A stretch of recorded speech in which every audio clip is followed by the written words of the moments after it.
Après 23 ans à partager un lit, un compte bancaire et une salle de bain avec quelqu'un. Et croyez-moi, la salle de bain est le véritable test de l'amour.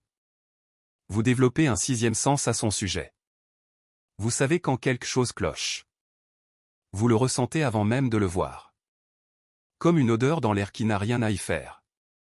Ce mardi-là, je l'ai ressenti dès l'instant où j'ai tourné dans notre rue. Je n'étais pas censé être à la maison. Mon congrès à Toulouse s'était terminé avec une journée entière d'avance. Une histoire d'urgence personnelle pour le conférencier principal.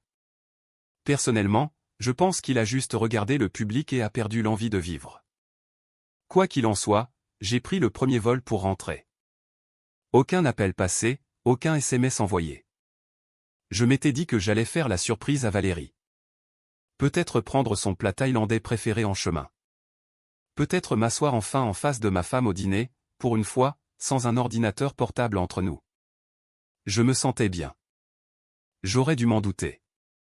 La première chose que j'ai remarquée, c'est la voiture d'Antoine dans l'allée.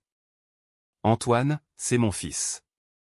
Il a 26 ans et est marié à Camille depuis 2 ans.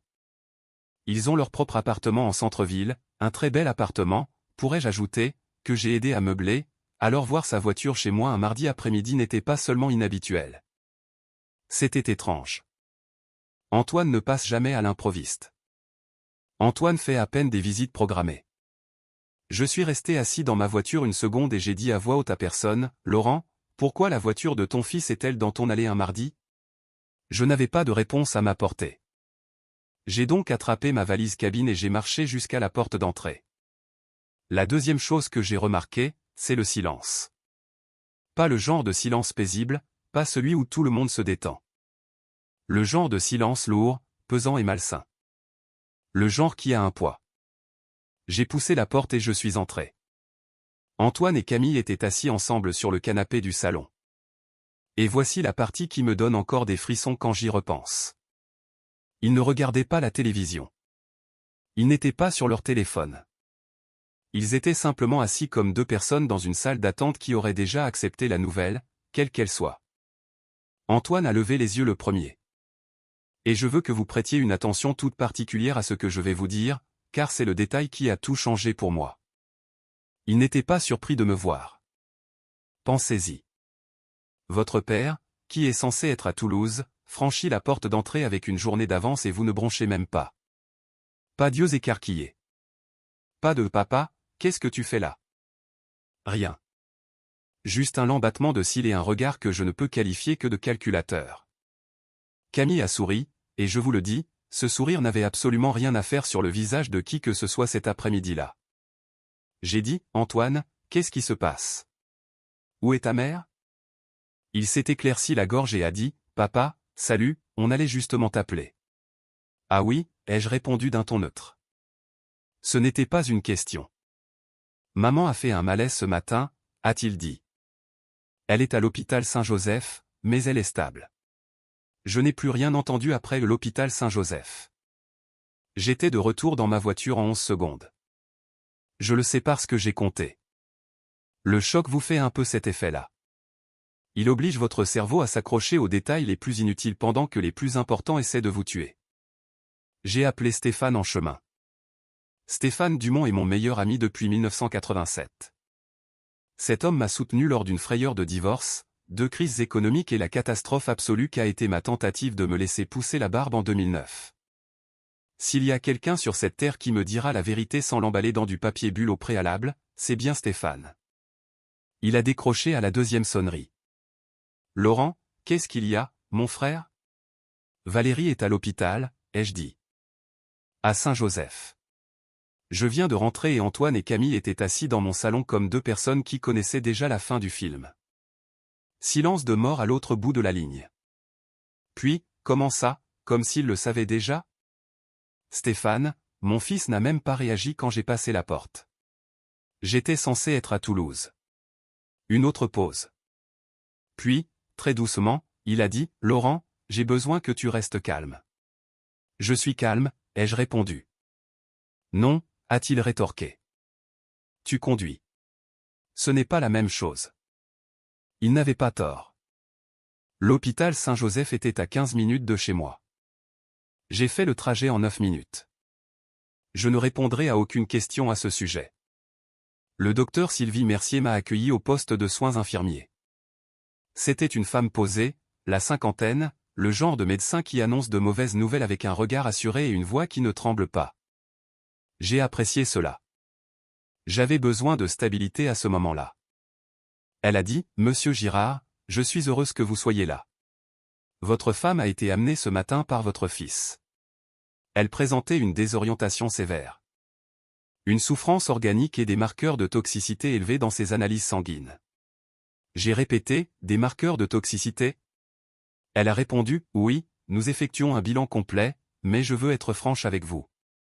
Le schéma que nous observons ne correspond pas à un malaise soudain. Cela suggère quelque chose qui s'est accumulé. » Accumulé. Ce mot m'a frappé comme un poing fermé. J'ai agrippé le bord du comptoir des infirmières et j'ai dit très prudemment, « Docteur Mercier, êtes-vous en train de me dire qu'on fait subir quelque chose à ma femme ?» Elle a soutenu mon regard et a répondu, « Je vous dis que nous avons besoin de plus de réponses, et je pense que vous aussi. » Je suis entré pour voir Valérie et écouter, j'ai vu ma femme dans tous les états imaginables. Je l'ai vue rire aux larmes. Je l'ai vue assez furieuse pour me faire sérieusement reconsidérer mes choix de vie. Je l'ai vue épuisée, rayonnante, le cœur brisé et tout ce qui se trouve entre les deux. Je n'étais pas préparé à ce que j'ai vu dans cette chambre. Elle avait l'air vidée, comme si quelqu'un avait tourné une molette à l'intérieur d'elle et avait lentement, silencieusement drainé tout ce qui faisait d'elle Valérie. Les machines bipaient, la perfusion coulait au goutte à goutte, et ma femme, celle qui avait un jour chassé un artisan de notre cuisine avec une cuillère en bois parce qu'il avait mal posé le carrelage, était allongée là, l'air incroyablement petite. Je me suis assis à côté d'elle, j'ai pris sa main et je lui ai fait une promesse. Je ne fais pas de promesses à la légère. Demandez à quiconque me connaît. Je lui ai dit, je suis là, et je ne partirai pas avant de savoir exactement ce qui t'est arrivé. Je suis retourné dans la salle d'attente. Antoine et Camille étaient arrivés. Bien sûr qu'ils l'étaient. Antoine s'est levé et a dit, « Papa, on devrait parler. Il y a beaucoup de choses que tu ne... » J'ai levé une main, juste une. Et quelque chose dans l'expression de mon visage a dû lui faire comprendre exactement où nous en étions, car il s'est arrêté au milieu de sa phrase.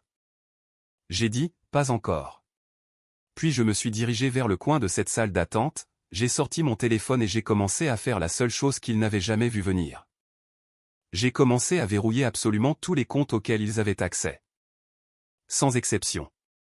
Et quand les notifications ont commencé à tomber sur leur téléphone, parce que je savais qu'elles arriveraient, j'ai d'abord regardé le visage de Camille, ce sourire qu'elle arborait depuis l'après-midi s'est évaporé d'un seul coup. Maintenant, nous avions une conversation, et c'est à ce moment précis que j'ai réalisé que peu importe ce qui arrivait à ma femme, je venais de donner un coup de pied dans un nid de frelons. La question était de savoir combien de frelons se trouvaient à l'intérieur. Si vous êtes arrivé jusqu'ici, rendez-nous un petit service. Abonnez-vous. Beaucoup de gens regardent sans jamais le faire, mais cela ne vous coûte rien et signifie tout pour nous. Merci sincèrement. Laissez-moi vous dire une chose sur le déni. Le déni est confortable. Le déni est chaleureux. Le déni va vous servir une tasse de café, s'asseoir en face de vous et vous dire que tout va bien, que vous réagissez de manière excessive, que vous êtes paranoïaque, que les personnes que vous aimez sont incapables des choses que votre instinct vous hurle. J'avais vécu dans le déni pendant probablement plus longtemps que je ne veux l'admettre. Mais assis sur ce parking d'hôpital à 21h43, avec ma femme reliée à des machines à une dizaine de mètres au-dessus de moi et les yeux de mon fils gravés dans ma mémoire, j'ai expulsé le déni de ma vie de façon permanente. J'ai changé les serrures et tout le reste, puis j'ai appelé Stéphane. Il a décroché avant même la fin de la première sonnerie. « Parle-moi » a-t-il dit. « Elle a l'air terrible, Stéphane » ai-je répondu. Et ma voix a fait quelque chose d'embarrassant sur ce dernier mot, sur lequel je ne m'étendrai pas. Le médecin a utilisé le mot toxicité, a dit que ça s'est accumulé, pas un truc soudain, quelque chose de progressif. Je l'ai entendu expirer lentement. Alors Laurent, progressif veut dire délibéré. Je sais ce que ça veut dire, ai-je rétorqué. Et Antoine et Camille étaient dans la maison. Ils sont dans la salle d'attente en ce moment même. Silence. Puis Stéphane a dit quelque chose que je n'oublierai jamais tant que je vivrai. Il a dit, « Mon frère, tu dois réfléchir très attentivement à qui a eu accès à la nourriture de Valérie, à ses boissons, à ses médicaments. Tous les jours au cours des derniers mois, tu dois réfléchir à qui était dans les parages. Et c'est là que ça m'a frappé. Il y a 4 mois, Valérie s'était foulé la cheville en descendant les escaliers. Rien de grave, une mauvaise entorse. Mais Antoine était intervenu presque immédiatement et avait suggéré que Camille, qui travaillait à temps partiel et avait des horaires flexibles, puisse passer à la maison tous les matins pour aider Valérie avec son petit déjeuner et ses médicaments pendant que j'étais au travail. À l'époque, j'avais trouvé ça généreux. J'avais même dit à Stéphane, peut-être que j'ai mal jugé ce garçon. J'ai eu envie de remonter le temps et de me gifler. Je suis retourné à l'intérieur. Antoine se tenait près du distributeur automatique, les bras croisés, arborant une expression que je ne peux décrire que comme celle d'un homme essayant très fort d'avoir l'air innocent et échouant à un niveau olympique. Camille était assise, son téléphone posé face contre terre sur ses genoux. Maintenant, et j'ai besoin que vous compreniez l'importance de ce détail, Camille n'est jamais sans son téléphone. Cette femme est physiquement attachée à cet appareil. Je l'ai déjà vu faire défiler son écran pendant le discours de son grand-père au repas de Noël. Donc, un téléphone face cachée signifiait qu'elle attendait un appel qu'elle ne voulait pas que je voie, ou qu'elle en avait déjà reçu un. Je me suis assis directement en face d'eux. Antoine a dit, « Papa, je sais à quoi ça ressemble. » J'ai répondu, « Ah oui, Antoine ? Explique-moi exactement à quoi tu penses que ça ressemble, parce que je suis sincèrement curieux. » Il s'est agité sur son siège. Maman a des problèmes de santé depuis un moment. On essayait d'aider. Camille passait tous les matins s'assurer qu'elle mangeait, prenait ses vitamines. Ses vitamines, ai-je répété. Oui. Quelles vitamines ? Il a cligné des yeux. Quoi ? J'ai répété, quelles vitamines ? Elle prend 3 compléments différents. Lesquels Camille lui donnait elle ? Il a regardé Camille. Camille a regardé ses genoux. Et là, juste là, cet échange de 3 secondes m'a dit tout ce que j'avais besoin de savoir. Je me suis levé et j'ai dit, je vais vous demander à tous les deux de rentrer chez vous. Antoine. J'ai prononcé son prénom une seule fois, doucement, de la même manière que mon propre père prononçait le mien quand j'étais sur le point de faire une bêtise que je ne pourrais pas réparer. Rentrez chez vous. On en était loin. Je me suis assis dans cette salle d'attente avec un gobelet de mauvais café d'hôpital et j'ai fait ce que tout homme raisonnable qui soupçonne son fils et sa belle-fille d'empoisonner sa femme ferait. J'ai commencé à fouiller. J'ai sorti tous les relevés bancaires des 6 derniers mois. Et écoutez, je ne suis pas un expert comptable judiciaire. Je suis un homme de 54 ans qui trouve encore que la banque en ligne est légèrement suspecte. Mais même moi, je pouvais voir que quelque chose clochait. Il y avait des retraits, des petits au début, 200 € par-ci, 350 € par-là. Le genre de montant qui ne vous hurle pas dessus, il vous murmure. Mais quand je les ai additionnés, on parlait de près de 11 000 € sur 5 mois. Depuis un compte joint que Valérie et moi partagions et auquel Antoine avait un accès limité pour les urgences, 11 000 €. J'ai appelé Stéphane à 2 h du matin. Il a répondu comme s'il était midi. 11 000, ai-je dit sans même dire bonjour. De quel compte ? Le compte joint du ménage. De petits retraits. Réguliers. Comme quelqu'un qui savait exactement comment passer inaperçu. Stéphane est resté silencieux un instant. Alors Laurent, ce n'est pas impulsif. C'est planifié. C'est quelqu'un qui s'est assis et qui a réfléchi à la façon de faire ça sans se faire prendre. Mon fils, ai-je lâché, et pour être honnête avec vous, ces 2 mots m'ont presque brisé, là, dans cette salle d'attente à 2 h du matin. Mon fils s'est assis et a planifié ça. Nous n'en sommes pas encore certains, a dit Stéphane prudemment. Stéphane, je le sais, ai-je dit doucement. Je le sais.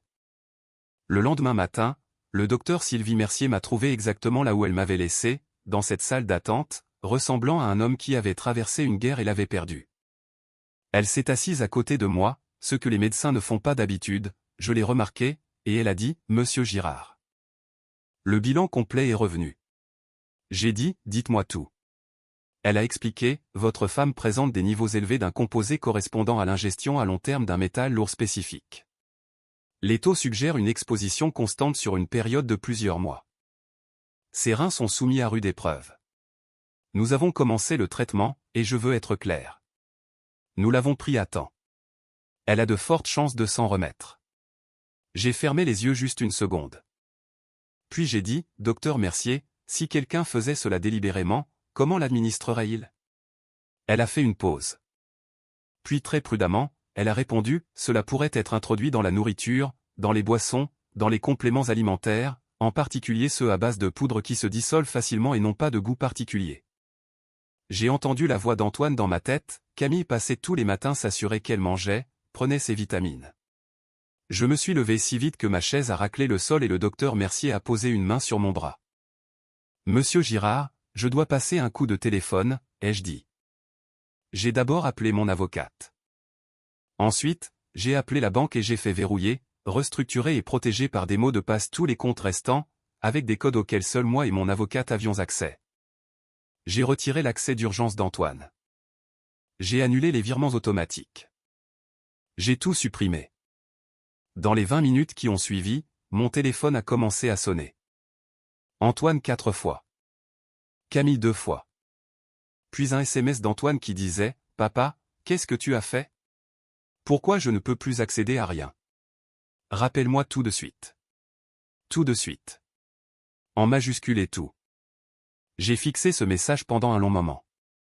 C'était un jeune homme qui, pas plus tard qu'à Noël, m'avait serré dans ses bras à la porte et m'avait dit que j'étais le meilleur père qu'il aurait pu espérer. Je l'avais cru. J'avais rayonné de fierté. J'en avais peut-être même parlé à Stéphane. J'ai tapé une seule phrase en réponse, « Tu aurais dû y penser avant de toucher à ma femme. » J'ai mis mon téléphone dans ma poche, puis je suis remonté m'asseoir avec Valérie, parce qu'elle était la seule chose qui comptait. Elle allait se réveiller. Le docteur Mercier l'avait dit. Et quand elle le ferait, j'allais être le premier visage qu'elle verrait. Mais il y avait autre chose maintenant. Quelque chose de froid et de concentré installé dans ma poitrine, là où se trouvait la peur auparavant, parce que je ne savais toujours pas pourquoi. 11 000 € et une femme empoisonnée, ça n'arrive pas sans raison. Les gens ne font pas quelque chose d'aussi calculé, d'aussi patient, sans avoir un but en tête. Je devais découvrir où ils essayaient d'en venir. J'ai appelé Stéphane une fois de plus ce soir-là. Il a répondu immédiatement. Comment va-t-elle? Stable. Elle reçoit son traitement. Mercier dit qu'elle s'en sortira. Dieu merci, a-t-il soufflé. Stéphane, ai-je dit, j'ai besoin que tu fasses quelque chose pour moi. J'ai besoin que tu découvres si Valérie a récemment changé quelque chose. Un testament, une police d'assurance, n'importe quoi portant mon nom ou celui d'Antoine. Silence, puis, Laurent, tu penses que c'est une question d'argent? Je pense, ai-je dit lentement, que mon fils avait tellement besoin de 11 000 € qu'il les a pris sans demander. Et je pense que ce pourquoi il en avait besoin n'était qu'un acompte. Stéphane a expiré. Je vais passer quelques coups de fil, a-t-il dit. Je ne le savais pas encore, mais le lendemain matin, Stéphane allait trouver quelque chose qui ferait passer 11 000 € pour de l'argent de poche, et cela allait tout changer. Si vous écoutez depuis un moment et que vous voulez que des histoires comme celle-ci continuent d'arriver, cela aide vraiment si vous appuyez sur ce bouton j'aime et que vous vous abonnez. 97% des gens ne le font jamais, mais c'est ce qui fait tourner toute la machine. Alors, merci pour de vrai. La vengeance est un plat qui se mange froid. Mais je préfère la mienne servie exactement à la bonne température, assez chaude pour piquer, assez précise pour laisser une cicatrice, et livrée avec un sourire qu'ils passeront le reste de leur vie à essayer d'oublier. Laissez-moi vous dire une chose sur la vérité. La vérité n'arrive pas toujours de manière dramatique. Elle ne défonce pas toujours la porte à coups de pied, ne renverse pas la table et ne s'annonce pas avec le tonnerre et les éclairs. Parfois, et c'est la partie qui vous frappe le plus, parfois la vérité se glisse silencieusement à travers un appel téléphonique par un jeudi matin autrement banal, pendant que vous buvez un mauvais café d'hôpital et que vous regardez le soleil se lever à travers la fenêtre d'une salle d'attente. C'est comme ça que la mienne est arrivée. Stéphane a appelé à 7h14 du matin. Je connais l'heure exacte parce que je fixais l'horloge, suppliant les minutes de passer plus vite pour que je puisse retourner voir Valérie. Il n'a pas dit bonjour. Il a juste dit, Laurent, tu dois te préparer. 6 semaines avant que Valérie ne se retrouve dans cette unité de soins intensifs, elle s'était rendue seule chez un notaire sans m'en parler. Ce qui, connaissant Valérie, signifiait qu'elle préparait une surprise d'une certaine nature. Valérie était une organisatrice. Anniversaire, fête, Noël, cette femme pouvait orchestrer une opération militaire autour d'un dîner. Ce qu'elle avait fait, c'était mettre à jour sa police d'assurance vie. Le contrat d'origine désignait Antoine comme bénéficiaire secondaire standard, quelque chose que nous avions mis en place des années auparavant quand il était jeune.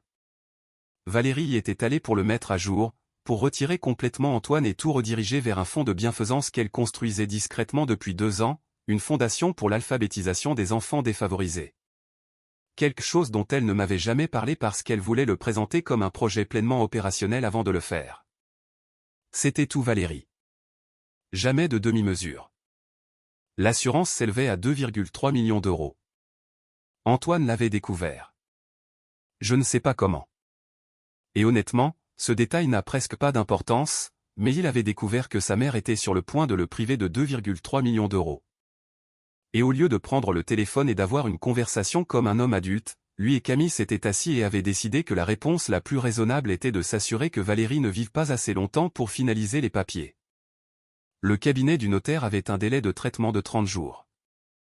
Il restait 30 jours à Valérie sur ce délai quand elle s'est effondrée. 30 jours. Il restait 30 jours à vivre à ma femme dans leur plan. Je suis resté avec cette information pendant un long moment. Je n'ai pas bougé. Je n'ai pas parlé. Je suis juste resté assis sur cette chaise en plastique de la salle d'attente et j'ai laissé tout son poids s'installer sur ma poitrine comme une pierre. Puis je me suis levé, j'ai réajusté ma veste et j'ai marché jusqu'à la fenêtre. Et j'ai pris une décision. Je n'allais pas faire de bruit à ce sujet. Je n'allais pas être brouillon. Je n'allais pas confronter Antoine dans un couloir d'hôpital et lui donner l'opportunité de prendre un avocat à mes frais et de transformer cela en cirque. J'allais être méthodique. J'ai appelé mon avocate, une femme brillante et pragmatique nommée Maître Isabelle Delcourt, qui exerçait le droit depuis 30 ans et avait l'énergie de quelqu'un qui appréciait sincèrement de voir les gens faire face aux conséquences de leurs actes. Je lui ai tout raconté. Les retraits, les compléments alimentaires, la police d'assurance, le timing, tout. Elle est restée silencieuse pendant exactement 4 secondes. Puis elle a dit, « Laurent, ne touchez à rien dans cette maison. Ne confrontez aucun d'eux. Ne postez rien, ne dites rien et ne laissez rien sous-entendre. Pouvez-vous faire ça ? » « Je peux faire ça, ai-je répondu. »« Bien, a-t-elle dit. Parce que je vais m'assurer que quand ça va leur tomber dessus, ce sera total. Pas de faille, pas d'échappatoire. » J'ai dit, « Isabelle, je veux qu'ils en ressentent chaque centimètre. » Elle a répondu, « Mon cher, quand j'en aurai terminé. Ils en ressentiront chaque mètre carré. » J'ai presque souri. Presque. Les 72 heures suivantes ont été les plus longues de ma vie. Valérie s'améliorait. Le docteur Mercier était prudemment optimiste. Le traitement fonctionnait. Sa fonction rénale se stabilisait.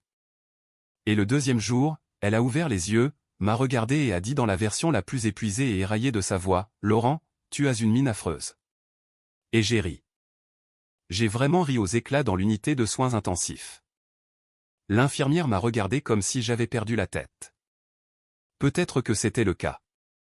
Mais entendre le sarcasme de Valérie, cette forme spécifique de sarcasme aimant et dévastateur que je prenais pour acquis depuis 23 ans, m'a fait l'effet de quelqu'un plongeant la main dans ma poitrine pour faire redémarrer quelque chose. Je me suis penché en avant et j'ai dit, « Tu es aux soins intensifs et tu critiques mon apparence. » Elle a répondu très faiblement mais très distinctement, « Il faut bien que quelqu'un le fasse. » Je lui ai tenu la main et je ne l'ai pas lâchée pendant un très long moment. Je ne lui avais pas encore tout dit. Elle devait d'abord guérir. La vérité entière pouvait attendre. Mais je lui ai dit qu'elle était en sécurité. Je lui ai dit que je savais ce qui s'était passé. Et je lui ai dit que tout était pris en charge. Elle m'a regardé pendant un long moment avec ce regard perçant qui était le sien, celui qui avait toujours vu clair en moi. Et elle a dit, « C'était Antoine, n'est-ce pas ?» Pas une question, une affirmation. Je n'ai pas répondu. J'ai juste serré sa main plus fort. Elle a fermé les yeux et a dit doucement, « J'ai toujours su que ce garçon avait mes pires défauts et aucune de mes qualités. » Même à moitié consciente sur un lit d'hôpital, Valérie Girard était la femme la plus redoutable que j'ai jamais connue. Le 4e jour, Isabelle m'a appelé avec des nouvelles qui ont métamorphosé mon visage. « Stéphane, que Dieu bénisse cet homme, avait discrètement obtenu des images de vidéosurveillance d'une pharmacie située à 2 villes de là. Antoine avait acheté une marque spécifique de compléments à 3 reprises sur 4 mois. Payant toujours en espèces, toujours seul, sauf une fois, la 3e visite, où la caméra extérieure avait capté Camille attendant dans la voiture. Le complément contenait des traces d'un composé qui, à des doses suffisamment importantes et administrées régulièrement sur la durée, produisait exactement le profil de toxicité que le docteur Mercier avait trouvé dans les analyses de sang de Valérie. Isabelle avait également les relevés bancaires. Elle avait une trace numérique des retraits. Elle avait le notaire confirmant le calendrier de la mise à jour de l'assurance. Et les demandes de renseignements ultérieurs d'Antoine, parce qu'Antoine, dans ce que je ne peux décrire que comme un acte d'audace stupéfiant, avait en fait appelé l'étude du notaire, en se faisant passer pour l'assistant personnel de Valérie. Pour s'enquérir de l'état des modifications du contrat. Il avait laissé un numéro de rappel, son propre numéro de téléphone portable. Je vous laisse un instant pour assimiler cela. Mon fils, cet homme qui avait planifié une campagne d'empoisonnement de plusieurs mois avec la patience d'un grand maître des échecs, avait appelé le notaire depuis son propre téléphone portable. Quand Stéphane me l'a dit, j'ai fixé le mur pendant 10 bonnes secondes, puis j'ai dit, « Stéphane, est-ce que j'ai élevé un génie criminel ou un parfait idiot ?» Stéphane a répondu, « Mon frère, la réponse est curieusement les deux. » Ils sont venus à l'hôpital ensemble le 5e jour, apportant des fleurs et arborant les expressions de 2 personnes qui avaient décidé qu'une offensive de charme était leur meilleure stratégie restante. Antoine est entré le premier, m'a vu debout dans le couloir et a immédiatement déployé un sourire qui n'a pas atteint ses yeux de 40 mètres environ. Il a dit, « Papa, comment va-t-elle ? On s'est fait tellement de sang d'encre. » Je l'ai regardé, puis j'ai regardé Camille, puis à nouveau lui, et j'ai dit, « Elle est réveillée. Elle parle et elle va s'en remettre complètement. » J'ai vu quelque chose vaciller dans son regard. Ce n'était pas du soulagement. Ce n'était pas de la joie. C'était un recalcul très rapide et très bref. Le genre qu'une personne fait quand un plan a échoué et qu'elle doit déterminer la suite. Camille a dit, « C'est une nouvelle tellement merveilleuse, Laurent. La police est en route. » Je l'ai dit exactement comme ça. D'un ton plat, calme. Le même ton que j'utiliserais pour mentionner qu'il devait pleuvoir vendredi. Le visage d'Antoine s'est vidé de ses couleurs si vite que c'en était presque médicalement impressionnant. Il a dit, « Quoi ? Maître Delcourt a tout déposé ce matin, ai-je ajouté. Les reçus de la pharmacie, les relevés bancaires, l'appel téléphonique au notaire, le rapport de toxicologie du docteur Mercier, tout ça, chaque pièce dans un dossier très soigné. » Camille a émis un son que je ne peux décrire que comme la dignité d'une personne quittant physiquement son corps. Antoine a dit, « Papa, écoute juste une seconde, d'accord ? Laisse-moi juste. Parce que je suis, malgré tout, son père. Il n'y a rien que tu puisses me dire en ce moment. Il n'y a pas une phrase dans la langue française qui couvre ça. Alors j'ai besoin que tu te taises. » Il a ouvert la bouche. Je l'ai refermée. Je l'ai rouverte. Ils ont été arrêtés sur le parking de l'hôpital. J'ai regardé par la fenêtre. Isabelle avait chronométré cela avec la précision d'une femme qui comprenait que les apparences comptent. Il tenait encore les fleurs quand les agents se sont approchés. Antoine a essayé de s'en sortir en parlant, car Antoine a toujours cru que sa voix était son outil le plus puissant. Camille est devenue silencieuse d'une manière qui suggérait qu'elle calculait déjà un accord de plaidoyer. Stéphane est apparu à côté de moi à la fenêtre. Je ne sais même pas quand il est arrivé. Il s'est simplement matérialisé comme il le fait toujours quand les choses sont les plus graves. Nous sommes restés là ensemble à regarder. Il a demandé, « Comment tu te sens ?» J'y ai réfléchi honnêtement et j'ai dit, comme si j'avais vieilli de 10 ans et 5 jours, comme si je voulais dormir pendant un mois. Comme si j'étais simultanément le plus triste que j'ai jamais été et le plus certain que je l'ai jamais été de quoi que ce soit dans ma vie. Puis il a demandé, « Et Valérie ?» J'ai regardé en arrière vers sa chambre au bout du couloir. À travers la petite fenêtre rectangulaire de sa porte, je pouvais voir sa silhouette dans le lit, les moniteurs, la lumière douce. J'ai répondu, « Valérie ira bien. Valérie allait toujours s'en sortir. C'est la personne la plus coriace que je connaisse, et elle m'a épousé. Ce qui prouve qu'elle peut survivre à n'importe quoi. » Stéphane a ri. Un vrai rire. Il a rebondi sur les murs du couloir et, juste un instant, le poids s'est allégé. 3 mois plus tard, Valérie est rentrée à la maison. Elle a franchi la porte d'entrée de notre maison un samedi matin d'octobre, quand la lumière a cette teinte dorée typique de l'automne. Et elle s'est tenue dans le couloir, regardant autour d'elle comme si elle cataloguait tout ce qu'elle avait failli perdre. Puis elle s'est tournée vers moi et a dit « Laurent, il faut repeindre la cuisine. » J'ai répondu « Absolument pas. Je viens de la peindre il y a 2 ans. » Elle a rétorqué « Ce n'est pas la bonne nuance de blanc. » Il n'y a qu'une seule nuance de blanc, Valérie. Ça, a-t-elle dit en pointant le mur avec l'autorité d'une femme qui avait regardé la mort en face, ce n'est pas du blanc. C'est la couleur d'une excuse bureaucratique. Et regardez le mur. Je l'ai regardé. J'ai sorti mon téléphone et j'ai appelé un peintre. Antoine et Camille ont été accusés de tentative de meurtre, de complot et de fraude financière. Maître Isabelle Delcourt a mené l'accusation avec l'énergie de quelqu'un qui avait attendu un cas aussi limpide toute sa carrière.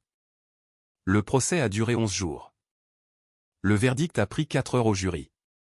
Ils ont été lourdement condamnés. Je ne vous donnerai pas le chiffre car, franchement, quel que soit le chiffre que je prononce, il ne semblera jamais suffisant. Ce que je vais vous dire, c'est que lorsque le verdict a été lu, j'étais assis dans cette salle d'audience à côté de Valérie, qui me tenait la main avec une poigne qui aurait pu être en acier. Et quand ce fut fini, elle s'est penchée vers moi et a dit très doucement « Je veux manger thaïlandais ». J'ai dit « Tout de suite ». Elle a répondu « Je pense à la nourriture thaïlandaise depuis 3 mois. Laurent, ne me mets pas à l'épreuve. » Alors, on a mangé thaïlandais. Stéphane est venu, Isabelle est venue. Le docteur Sylvie Mercier, que Valérie avait apparemment complètement charmé pendant sa convalescence, est venu. Nous nous sommes assis autour d'une table, nous avons mangé et nous avons ri. Et j'ai regardé ma femme gesticuler follement en racontant une histoire. Et j'ai pensé, elle est là. C'est ça, Valérie. J'ai dit au début de cette histoire que j'étais rentré plus tôt que prévu et que Dieu m'en soit témoin, j'aurais préféré que la maison soit vide. Je retire ce que j'ai dit. Je suis content d'être rentré à la maison. Je suis heureux d'avoir franchi cette porte. Je suis heureux d'avoir vu ce que j'ai vu, ressenti ce que j'ai ressenti et agi comme je l'ai fait. Parce que si j'avais atterri un jour plus tard, si ce congrès avait suivi son programme jusqu'au bout, si j'étais resté à Toulouse une nuit de plus, Valérie ne s'en serait pas sortie.